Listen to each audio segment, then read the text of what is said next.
This is Jennifer Gonzalez, welcoming you to episode 114 of the Cult of Pedagogy podcast. In this episode, we're going to do a little makeover of the language we use in our classrooms.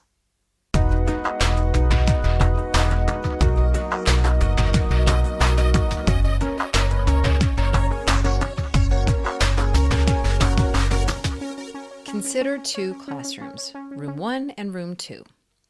The students in both rooms are working in groups on an activity, and in each room, one of the groups has gotten off task. In room 1, the teacher approaches the group and says to them, "Get back to work or you'll be staying in for recess."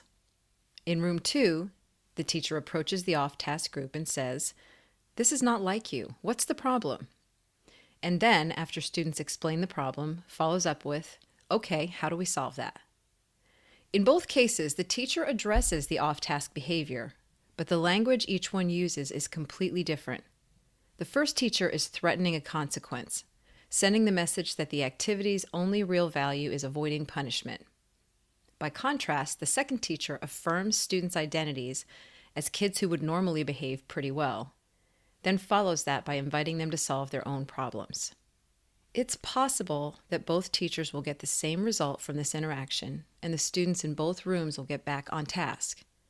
But the second teacher is likely to get much more than that, shaping students' self-perception as good kids and problem solvers, sending the message that their classroom is a respectful place, and fostering a climate where students actively participate in their learning, rather than simply complying with a teacher's demands.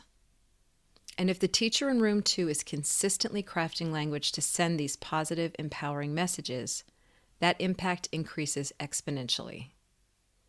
When we look at ways to improve our teaching, we tend to give a lot of attention to the macro level stuff: curriculum development, teaching strategies, classroom design, relationship building. There are so many big things to pay attention to, it's no wonder we spend very little time on small details, like how we ask students to get back to work. But to truly master this craft, a craft that requires us to talk constantly, we need to cultivate our ability to shape language to achieve a desired effect. Two books that can help with that process are Peter Johnston's Choice Words: How Our Language Affects Children's Learning, and Adele Faber and Elaine Maslish's How to Talk So Kids Can Learn, which was actually the very first book I ever reviewed on my site in 2013. Both books take a thoughtful look at many of the things teachers say during typical classroom interactions and show us how to reshape these words for more positive and powerful impact. Doing a true language overhaul would require a long, sustained effort. So what I'd like to do here is give you a quick start, a mini makeover of 4 common classroom scenarios where a small change in language can send a completely different message. After each scenario, I'll offer a question for reflection to help you transfer each concept to your own day-to-day teaching. Before we get started, I'd like to thank ListenWise for sponsoring this episode. ListenWise is an online listening curriculum featuring curated podcasts from NPR. Explore engaging and relevant nonfiction audio stories aligned with ELA, social studies, and science curriculum for middle and high school students. With ListenWise Premium, you also get classroom-ready lessons with built-in literacy supports and automatically scored comprehension quizzes, which track student progress on skills such as identifying the main idea, inferencing, and point of view. To learn more about ListenWise, go to listenwise.com. Support for this episode also comes from Newseum Ed. February is Black History Month, and newseumed.org can help you make this month-long observance relevant in your classroom. Read Martin Luther King Jr.'s letter from Birmingham jail, watch a video on the press and the civil rights movement, explore a timeline of major events in the fight for racial equality, compare and contrast how newspapers around the country covered major civil rights milestones, such as Brown versus Board of Education or the Little Rock Nine. Find all of this and more on newseumed.org, a free website with quality resources dedicated to increasing understanding of the First Amendment and sharpening media literacy skills essential to civic life. That's newseumed.org, news as in NEWS, EUMED.org. I would also like to thank you for the reviews you've left for this podcast on iTunes. I absolutely love reading these reviews, and they really help bring in new listeners. If you've never left a review, I would love it if you would take a few minutes, head over to iTunes, and tell me what you think. Thank you so much. The Cult of Pedagogy podcast is part of the Education Podcast Network. The EPN family now includes 27 different podcasts, and each one is focused on education. One you might want to check out is the Spark Creativity Teacher Podcast. Hosted by Betsy Potash, this podcast offers creative and practical teaching strategies for English teachers. And if you're not tired of listening to me talk yet, you might want to download episode 57 of the Spark Creativity Podcast, because I'm Betsy's guest in that one. Check out all of the EPN podcasts at edupodcastnetwork.com. Now, let's take a look at 4 things that well-chosen words can do in the classroom. The first thing is they can shape student identity. The words we choose can suggest things to students about their own skills, talents, interests, and character traits, helping them see themselves in new roles. So here is a scenario, for example. You're conferencing with a student about a piece of her writing. She's used dialogue in a few places, but it's a bit flat. So, instead of saying, your next step would be to revise some of the dialogue to make it sound more realistic, you could try saying this. I wonder if, as a writer, you're ready for more advanced dialogue techniques. Now, while the first option is a perfectly fine way to suggest further revision, the second option sets up the same task as an opportunity for growth and invites the student to see herself as a writer rather than just a student completing an assignment. Notice that the teacher in the second option doesn't try to convince the student that she is a writer. That's simply assumed in the language used. So here's a question for reflection. What messages do your words send to students about their identities? Can you tweak those words to help students see themselves in a more expansive light? The second thing that well-chosen words can do in the classroom is boost academic safety. In many classrooms, students feel hesitant to ask questions or take risks for fear of looking stupid. Choosing the right words when we invite student questions and respond to student ideas sends the message that learning is a messy process and that the classroom is a place where we can safely engage in that. So here's one scenario, and I actually have 2 for this one. You've just given directions for an assignment, and you're about to release students to begin doing the work. Instead of saying, "Do you have any questions?" try this. What questions do you have? We hear the first option all the time. It's a perfectly reasonable way to solicit questions after presenting information. The problem is, it often gets nothing as a response. That may be because it implies a yes or no answer, that it's possible that no one has any questions. Many students have learned through experience that it's safer not to ask anything. By making a small shift in the way you phrase the question in the second option, you communicate the idea that questions are a natural part of the process and now is the time to ask them. Now here's another scenario to illustrate how your words can boost the academic safety in your room. During a class discussion, a student makes a comment that's slightly off topic or takes things in a direction you weren't planning to go. Instead of saying, "That's not what we're focusing on right now, let's stick to the topic," try this. "That's an interesting idea. I'll have to think about it some more." While the first option makes the student feel a little embarrassed, the second shows that the teacher values the student's contribution.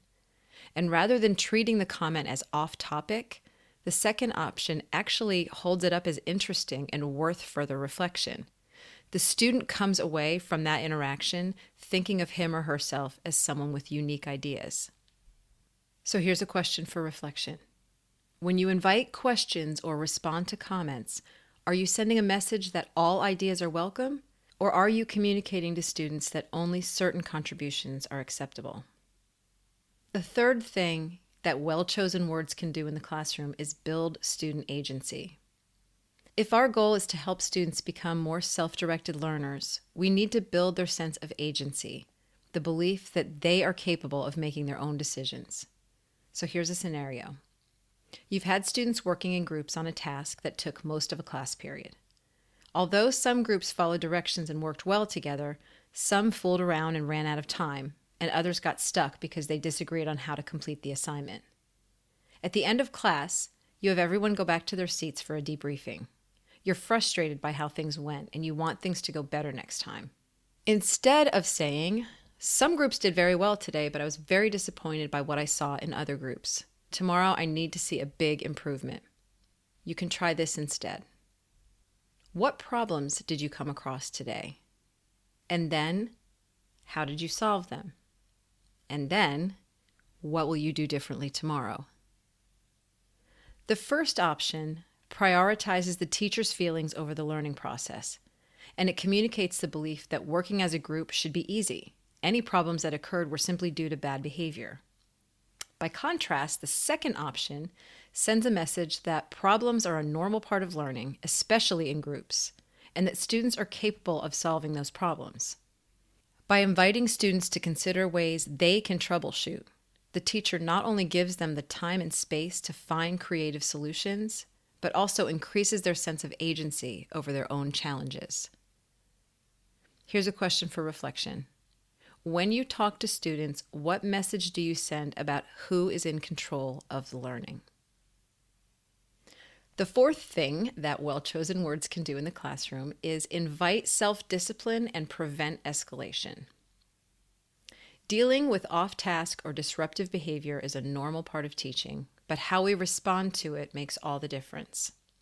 Here's a scenario. While your class is doing some silent reading, you hear a commotion from down the hall.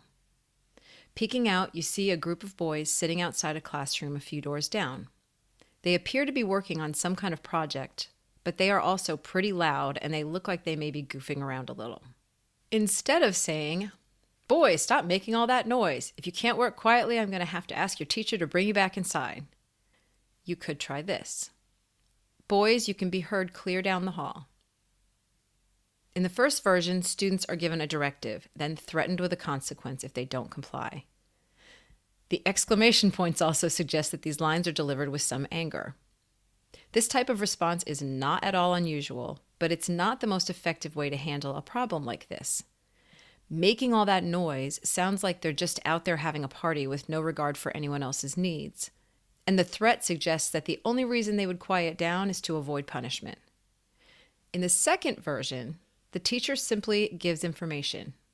This neutral response takes the emotion out of the situation and positions the boys as people who would normally not want to cause problems. Especially if the line is delivered in a calm, neutral tone, its message is, "We're all trying to learn here, and I'm sure you wouldn't want to make that hard for others." Handling things this way, rather than with a more confrontational style, has the added benefit of preventing the situation from escalating into an even larger discipline problem, because the students will have no reason to argue back or get defensive. Here's a question for reflection. When you redirect students, what else are you communicating? Are you sending a message that students are misbehaving on purpose, that they are bad kids, or that they feel no innate sense of personal responsibility? If so, how can you change your phrasing to convey a higher regard for student intentions? So, these examples are a good start, but old habits are hard to break. If your goal is deeper, more sustained change in your language choices, you'll need a long-term plan.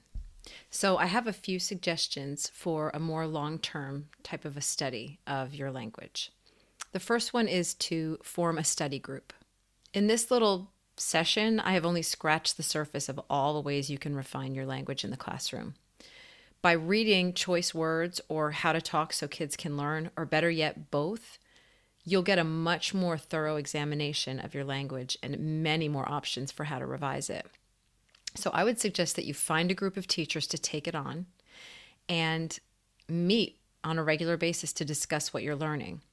If you don't have time to meet in person, try an app like Voxer to have an ongoing group discussion right on your phone. Another way that you could tackle this as a project would be to keep a list. As you start to find new ways to phrase things, write them down to remind yourself, and then revisit the list regularly. Another idea would be to do language spotlights.